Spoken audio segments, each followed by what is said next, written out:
Sheriff. Congressman Weber, good to see you. Congressman McCall, Dr. Babin. All right, everybody, come on in. Come on in. There you go. You got everybody?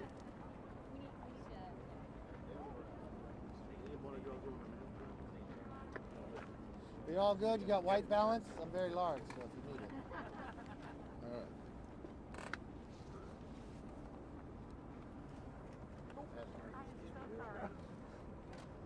We're okay. We've got everybody up? Ready to begin? First of all, I want to thank you all for coming. I got a number of members behind me representing Texas, Oklahoma, New Mexico, and I'm Kevin McCarthy, and my district is in California. It's also an energy district. I'm here today looking at the Port of Houston. This is one of America's great success stories. I saw that firsthand today. Energy, specifically cleaner American natural gas, is an enduring source of good jobs, affordable energy for families, but more importantly, makes not just America cleaner, but the rest of the world.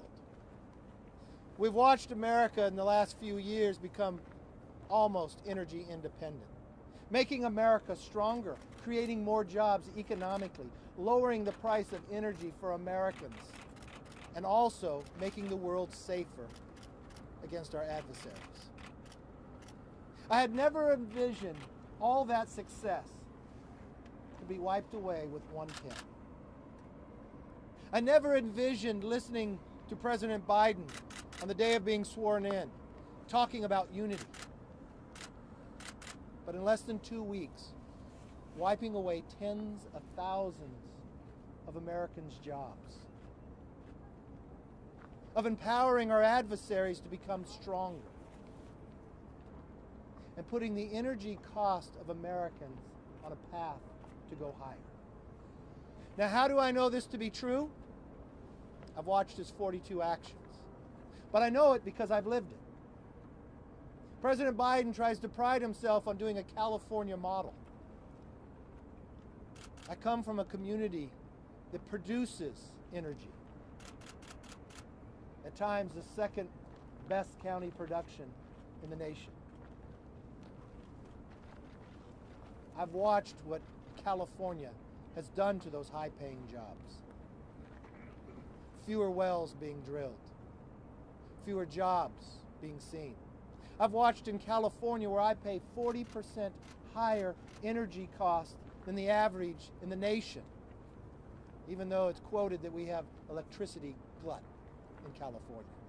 I've watched at that same times in the summer where the heat rises and we're not dependable. That your electricity will be cut off even though you're paying 40% higher. And what has happened? America was growing, but California was shrinking.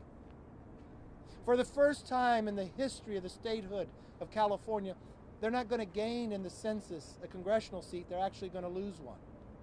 So because of the energy policy and others that were misguided in California, we've then exported our jobs. But what have you done right here in Houston? We've been exporting energy. I come here to see it firsthand, but many times I can come here to see my neighbors who have moved away from California for a better life of what Texas has been able to do. But now President Biden, not a unity ability to talk to those who would lose their jobs. In a time of pandemic when jobs have already been lost, you thought you would take action to help them, not cut them. You thought you would listen to them, not just to the tens of thousands union workers on the Keystone Pipeline. But what about the small hotel owner or the restaurant owner that are now losing their jobs because of his action? And the hypocrisy of the answer back. Go put in solar panels. That's the answer to the American essential worker that we need? That's what he campaigned on unity? To make America weaker and your adversaries stronger and the price of energy higher? That is why this group here will not sit back. Today we'll join Kelly Armstrong in introducing Keystone Pipeline Preservation Jobs Act. It'll also be put in by Senator Daines in the Senate. If President Biden is serious about any unity, come to Houston. Come to Middle America. Come look in the faces of those workers who earn $80,000 a year and tell them why you took their jobs away without even talking to them. Tell them why these good union workers should lose their job in the middle of a pandemic. And tell them your answer to just put solar panels, because that is wrong. An individual that's helped greatly in turning this economy around is the lead Republican on Ways and Means, Kevin Brady. He's watched not just America, but Texas grow as well based upon better policies.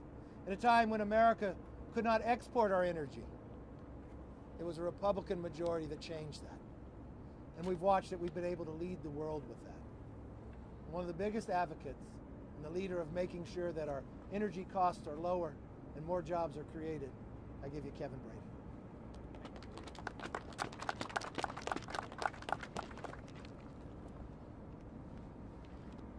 First, thank you, Leader McCarthy, for fighting for our Texas and New Mexico and Oklahoma energy jobs.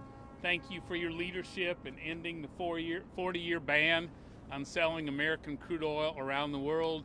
Thanks for your leadership on balanced regulation that allows our states and country grow. Thank you, Leader, for being here today. Millions of Americans, as you know, are jobless thanks to the pandemic. President Biden's top priority while defeating the virus is getting Americans back to work. So it's troubling that in his first week in office, he took steps to deliberately kill more than 1 million good-paying jobs in America. Many of them are blue-collar, many of them are union, many of them are here in Texas, more than 120,000 of those jobs.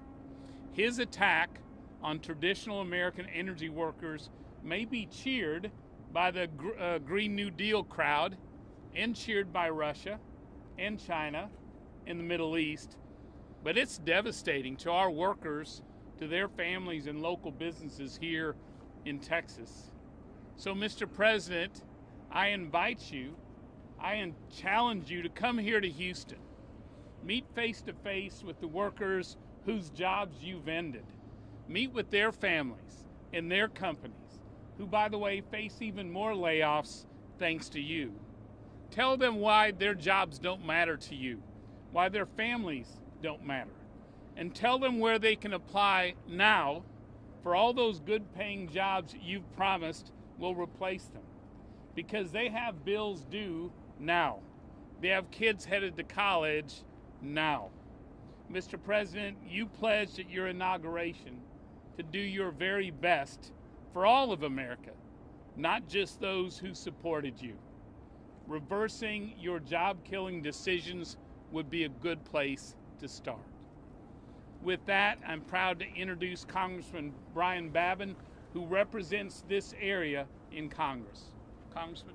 Sir, thank you.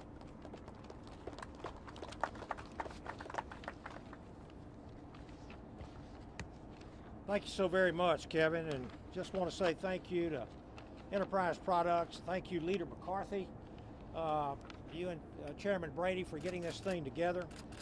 Together we stand right here in Houston, Texas, at the epicenter of American energy to talk about the importance of this country's pursuit of energy independence. We were almost there, as Leader McCarthy has just mentioned. From gas prices to the cost of electricity bills to jobs to food, what happens here in Houston affects every American every single day. But unfortunately, our economic bedrock of oil and gas is under attack by an administration that is bent on eliminating millions of jobs and leaving our national security open to threats from not-so-friendly adversaries. These measures will destroy our progress in the energy sector and undermine our prosperity, innovation, and safety. If we kill oil and gas and natural gas production in the United States by canceling pipelines or forcing adherence to rhetoric-filled climate change measures, we subjugate ourselves to dependence on other countries who do not follow the same stringent environmental regulations that we do here in America. We must continue to protect and promote the resources and the infrastructure that makes us the greatest nation in the world, and that includes the Port of Houston, right here, and the Houston Ship Channel. And that is why I'm so very proud to have helped in getting a New Start designation for the Port of Houston and the Houston Ship Channel. This designation will officially kickstart the highly anticipated dredging and widening of this channel, which will revolutionize Texas by modernizing and improving our infrastructure. This is a critical step forward in advancing America's energy independence and strengthening our national interests and security. I'm very grateful for this opportunity to participate in today's events, and I will continue to be a vocal leader in providing clean, efficient, low-cost, domestically created energy to all Americans. Thank you, and I'd like to introduce Mike Thibodeau, Senior Vice President. Are you here next, Mike? Over there to the left. Okay, here we go. Yeah. All right, Mike. Thank you. Thank you. How you doing? My name's Mike Thibodeau. I'm a Senior Vice President for Price Gregory International. We're a Houston-based contractor specializing in the construction of energy transportation in this great country. We work all over the country. President Biden's one of his first deals in his office is he took a pin and just pretty much killed the Keystone Pipeline. Price Gregory has under contract 2 segments to build that pipeline. And due to that stroke of the pen, it canceled thousands of jobs. Not just Price Gregory jobs, but jobs for TC Energy, our subcontractors. And these are high-paying, union, skilled jobs. This is a great industry. And with these people, when they come to the small towns like Baker, Montana, Winter, South Dakota, and Nebraska, I mean, these guys, from the laborers to the Teamsters, the operators and the welders, they make $5,000 to $8,000 a week. And what are they going to do with that money? They're going to go to restaurants and bars, and they're going to support the local businesses. And with this action, it's wiped all that out. This is a great industry. It's evolved over the years. It's a clean industry, and the industry is getting cleaner every day. We revamp our equipment to burn cleaner. We put on metrics on the machines so we know how much they're idling, and we turn the machines off so they don't idle all the time. So we're cutting emissions that way. We do everything everything possible to lessen the impact in the environment. In this Keystone Pipeline, it was a neutral green product. It's safer and it's cleaner than transporting it by rail or truck. So to me, it does not make any sense why this would happen. Thank you very much.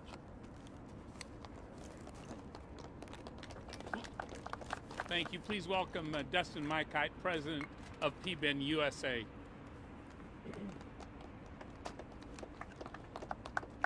My name is Dustin McKee. I'm President of Babin USA. I've been involved in Keystone Pipeline off and on as it keeps getting canceled and restarted over the years. The last 2 years, I've had 300 employees up in North Dakota working on refurbishing the pipe, and I was anticipating employing just shy of 1,000 people over the next 2 years for helping the mainline contractors build this pipeline. I wish I knew what we were doing wrong. We're hiring union employees that are really a strong voice for the Democratic Party. They're big voters. We pay them excellent wages. We give them benefits, retirement accounts. I'm trying to do my part there, and I'm happy to do so. And I also don't know what we're doing wrong environmentally. I wish the critics would come out and see pipeline construction these days. It's quite impressive, and the steps we take to ensure the environment is protected and remains safe for people and flora and fauna. It's a lot of work. It's a lot of work, and we've been spending a lot of time doing it. I also don't know what else I can do. I buy the most technologically advanced equipment with the cleanest burning engines, and I go to the truck factories where I purchase my trucks, and right next to my trucks are trucks being sent overseas that don't have the same emission standards. So I feel like we're getting an unfair deal there. I really thank the people of Enterprise for having us here, and thank you guys for fighting for us. Please keep it up. Thanks. Great job. Thank you. Michael McCall, top Republican on the Foreign Affairs Committee. I want to welcome the leader to the energy capital of the world. And I just want to start out first by citing to the Houston Chronicle, Biden's ban on oil and gas leases could be the nail in the coffin for Houston's economic engine. Couldn't have said it better myself. It's a job-killing executive order. We heard powerful testimony companies in my district that will lose 300,000 employees. $300 million and tens of thousands of employees. It will kill 1 million jobs across the nation. But I look at this from a national security standpoint. And energy security is national security. We became the largest exporter of oil and gas. The state of Texas did, very proud of that. And we became one of the largest exporters of this nation to the world. And our energy is clean. It's not like what comes from Russia, from Venezuela, from China, and Iran. But that is exactly who is winning by this executive order. This punishes the American worker, it kills their jobs, and it rewards our enemies. Imagine that. It weakens America and empowers our enemies. Russia, China, Iran, and Venezuela. They are going to be the ones to profit off this, not the United States of America, not the American worker. And I, as Congressman Brady said, invite the president to come to our energy state and see what the impact of this executive order has had. I'm proud to be a Texan. We are an energy state and we'll continue to be one. And with that, I'm very honored to introduce Congressman Randy Weber.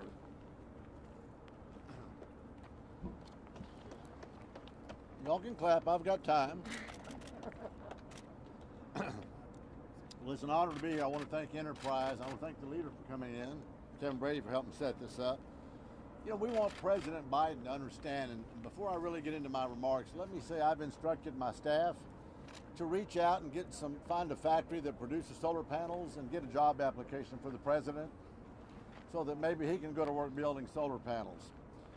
Mr. President Biden needs to understand that we Republicans understand about renewable energy. We're not against renewable energy. It's just that simple.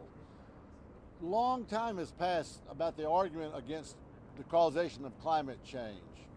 We understand that climate is changing and there's things that we can do about it. But the president doesn't need to disadvantage the fossil fuel industry and kill American jobs, hurt American families, driving up fuel prices. That doesn't have to be a part of his energy strategy, hoping that he has one. Listen, all he's doing, you've heard my colleagues say, is he's advantaging Russia, he's advantaging China, OPEC, the list goes on. That's exactly what this is going to do. Mr. Biden is in the process of reversing energy independence, something that we here in Texas have focused on and fought for years, and indeed energy dominance, where America is the global market leader in the energy sectors. I'll tell you what, Mr. Biden is also ignoring those geopolitical implications. You're seeing over the OPEC countries, over in the Middle East, them come out and build alliances and friendships with Israel and other countries because they understand that they can no longer hold us hostage because of energy. The Keystone Pipeline comes into my district over by Port Arthur, Texas, and I think it's, 800,000 barrels of oil a day or something like that. It's a huge amount. It's jobs, jobs, jobs. We've heard testimony from some of these business people today that it's killing thousands of jobs, just that one stroke of a pen on Keystone Pipeline. Our economy should benefit from all energy types, every single energy type, without dividing energy sectors, without hurting American families, and putting, as my good friend Mr. McCall said, our national security at risk. It doesn't have to be that way. President John F. Kennedy said, "A rising tide raises all ships." Mr. President, that's with energy too. It should be for America, Mr. President. I hope he's paying attention. I hope he will reverse that decision. And with that, I want to introduce my good friend, Congressman Dan Crenshaw. Thanks everybody for being here. Thank you, Brian, for being the only other guy with a tie on, so I didn't get the memo. All right. Thank you all so much. Thank you for being here on this really important subject. We've got tens of thousands of jobs on the line, good paying jobs, union jobs. We keep saying that.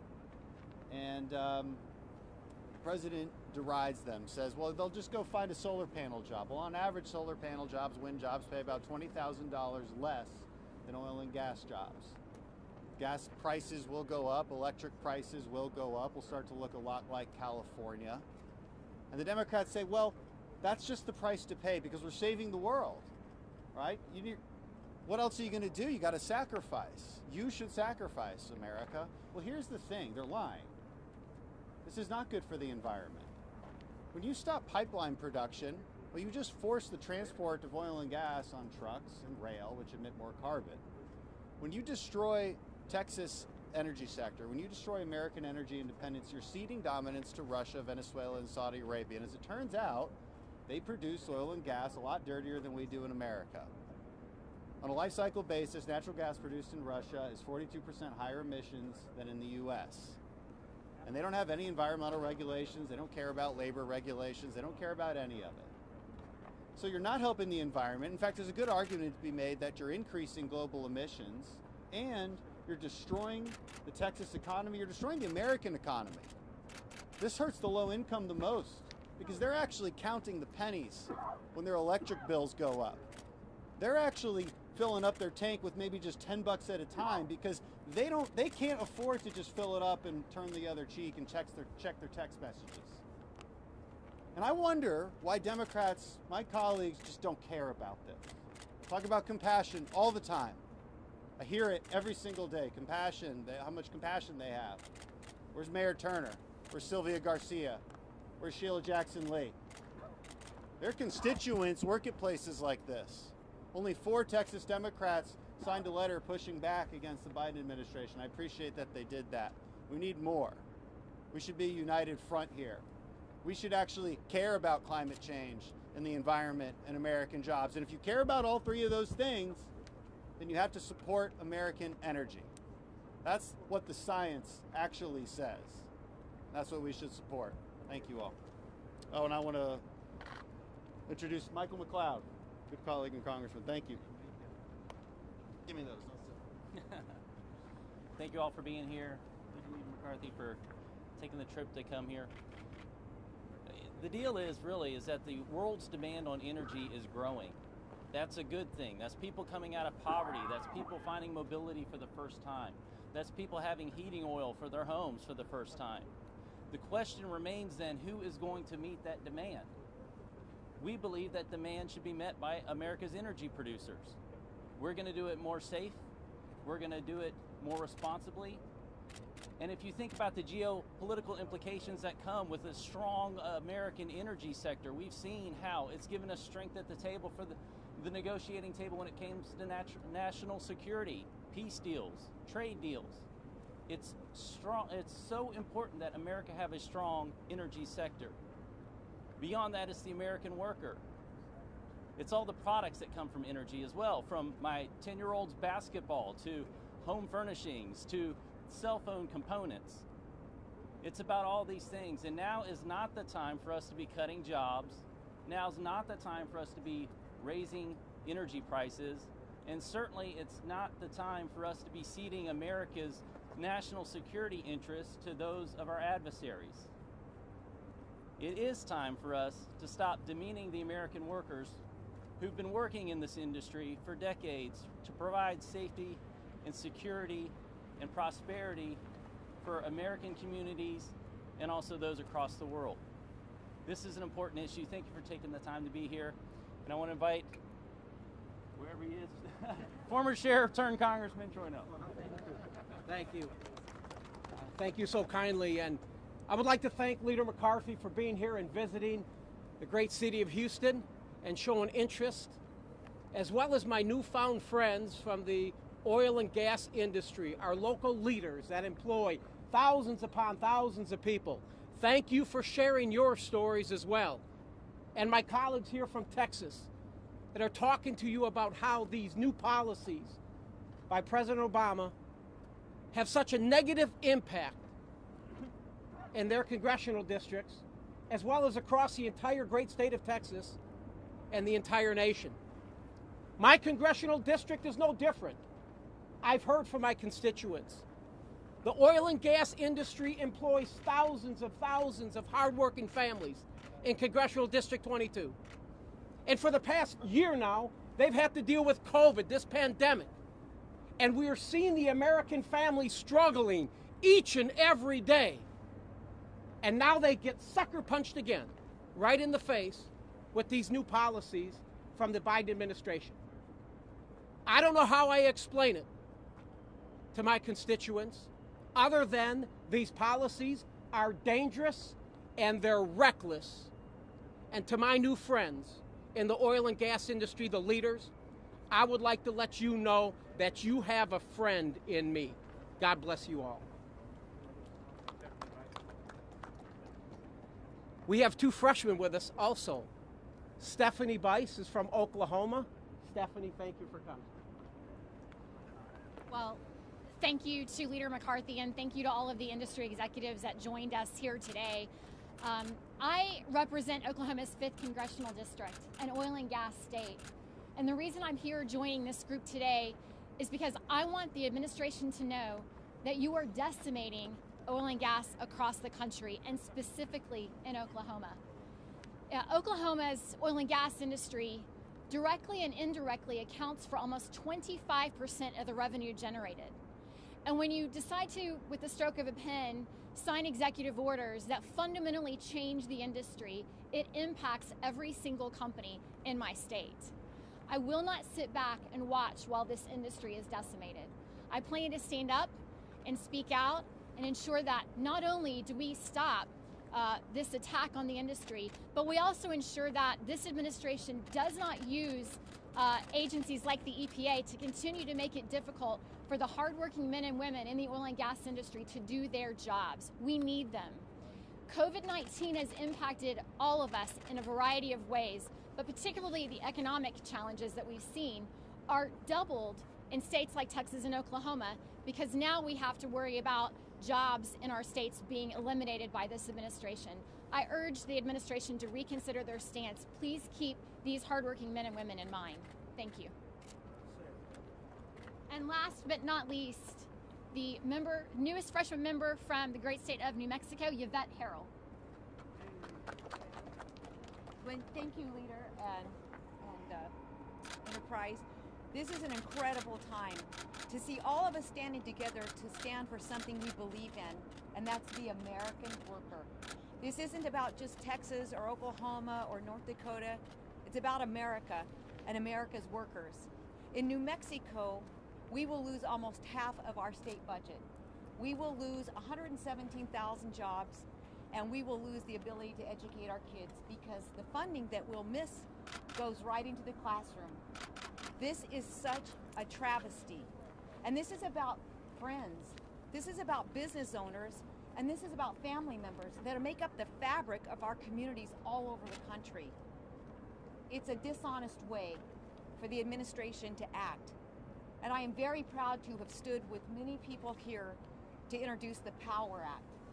And this puts pressure on the administration to stop the leasing, stopping the leasing on public lands. We want to continue the leases. We need to continue the leases. Over 60% of the natural gas in New Mexico comes off public lands, and over 50% of our oil. We are asking the administration to stop it and to not change the byproducts that come off of our public lands or change the leasing operations without going through Congress. This is very serious. Our nation depends on it, but the people that we represent depend on it. So God bless you, and thank you for being here. As you see, we sit in Houston, but it's jobs across America we're losing. You see firsthand the jobs of the union workers building the Keystone Pipeline. But you listen to Yvette. Don't think that you're safe. Because of this action, schools are going to lose resources. That's teachers. That's for your children. Restaurants that are also badly hurt from the pandemic, how can they stand up? To hotels, to rental cars, to everything we know that builds our economy. In less than 2 weeks, this is what President Biden has done. So we're calling on everybody, not Republicans, but Democrats, to all Americans to help save these American jobs, to join with us. Let's make sure America is stronger, environmentally sound, and that our adversaries do not get an advantage over us. And I think keeping energy costs low is a great deal of going in the right direction. With that, let's stop and take any questions you may have.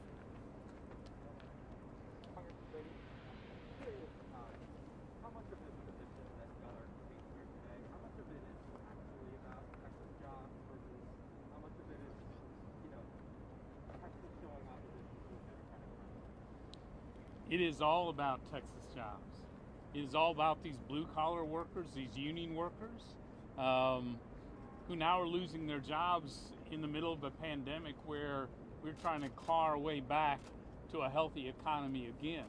I will tell you, everyone standing here behind me, if any president of any party tried to kill these jobs, 1 million of them, good-paying jobs, we would be standing here opposing the same.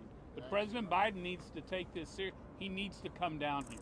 He needs to look these workers in the face and their families and tell them why this doesn't matter. Their jobs don't matter to him.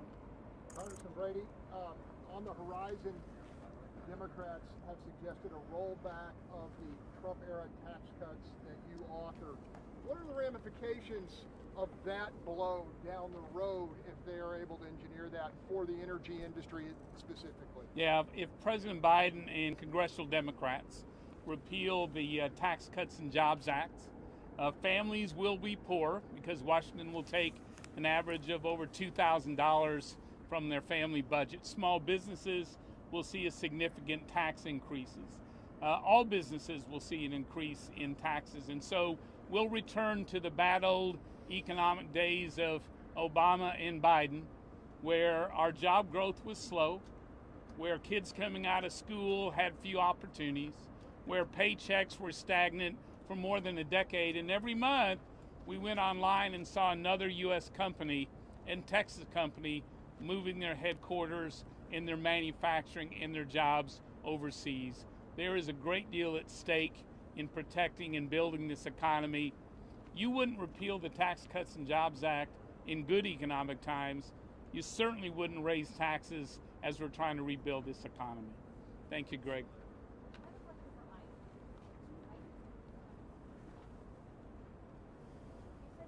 You're going to have to be laying off, I don't know how many people, but a lot of people. Can you go through me how you're going to tell those people that they no longer have jobs? That's a tough one. I don't know how. It's very difficult for someone to look somebody in the face knowing they have small kids or grown kids or whatever they're trying to support through college and a wife and a mortgage, car payments. That, hey, I'm sorry, we don't have a job for you. It's a tough thing to do. It's an awful thing to do.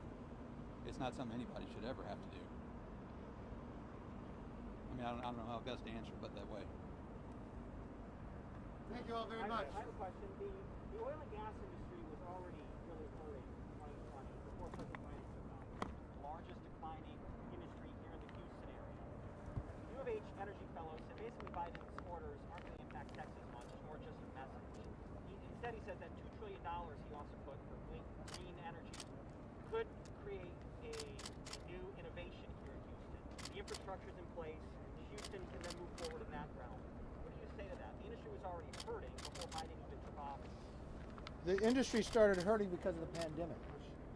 As the economy grows, the jobs will come back. You just listened to Mike tell you that he's laying off thousands of jobs. You just heard from the unions, tens of thousands of jobs. You just listened to a new member from New Mexico. It's not just what's going to happen, what he did on the federal lands, but the schools are going to be hurt. You're listening from a new member from Oklahoma, 20% of that revenue. So every part that you add up, the simple pin in the last 2 weeks by Joe Biden has cut jobs in America and made us weaker, has raised energy costs. When you drive away today, stop at the next gas station and take a picture of what gasoline costs, and come back and ask that same question in 8 months. When you're paying more, and if they raise taxes, that you have less to give, and your energy costs are higher, none of the economics of Joe Biden's add up. These are job-killing ideas that he has now put into work that we have to stop. Thank you all very much.